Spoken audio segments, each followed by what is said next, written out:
All right, one place where we are sure to see a spike in car sales this month is Pierce, Nebraska.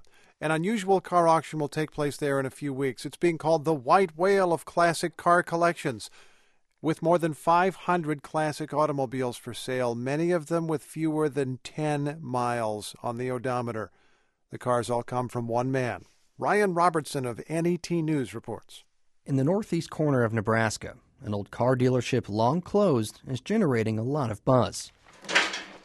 Inside this old brick building, under layers of dirt, sit a dozen classic cars. A 1978 Chevrolet Indy Pace car, black with racing stripes down the side.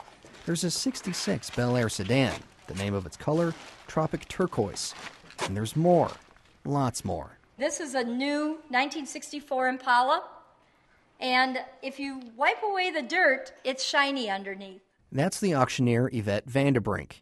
She says even though this car is almost 50 years old, it's still brand new. In a few weeks, it will join more than 500 others at the auction. As many as 10,000 enthusiasts will swarm to Pierce, overwhelming the town of about 1,700. You know, we've had calls from China, Iceland, Finland, Norway, Germany, all over the world. That's because finding cars in this condition is unheard of. It's the holy grail for collectors. Some cars still have the plastic on the seats and the price sticker on the window. The old Impala would have sold for around $3,000 in 1964. It could now be worth 40 times that. I would not be surprised to see them break six figures. Jim Pickering is the editor of American Car Collector, a publication covering car auctions around the world. He says many of these brand new cars still have the original oil in their engines. These are cars that were basically taken from the dealer and shoved out back and have been sitting ever since they were brand new. And that just flat out doesn't happen. You know, this is kind of urban legend material. 95-year-old Ray Limbrecht is the man behind the legend. Under his business model, he wouldn't sell trade-ins or last year's model once the new ones came out. He closed his dealership in 1996 and is just now selling off his collection. But only 25 of the more than 500 cars were stored indoors.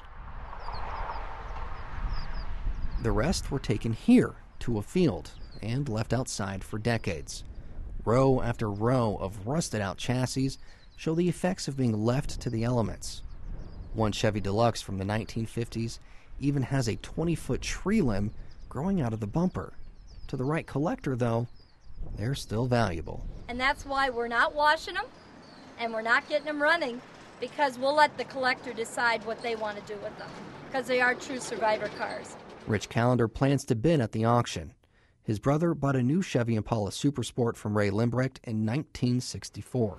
He came back with stories just unending about all the new cars he had here back from the 50s and maybe even some 40s vintage cars even back then.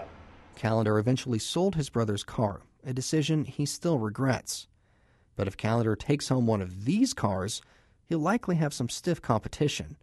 The website cataloging the cars already has more than 1 million hits. Auctioneer Yvette Vanderbrink says many living in Pierce are shocked at how much interest these old cars are generating. To one person that isn't familiar with the hobby or collecting cars, you might look out there and say, that looks like a bunch of junk to me. But to a collector, it's a field of dreams. A field of dreams sown with American steel. For NPR News, I'm Ryan Robertson.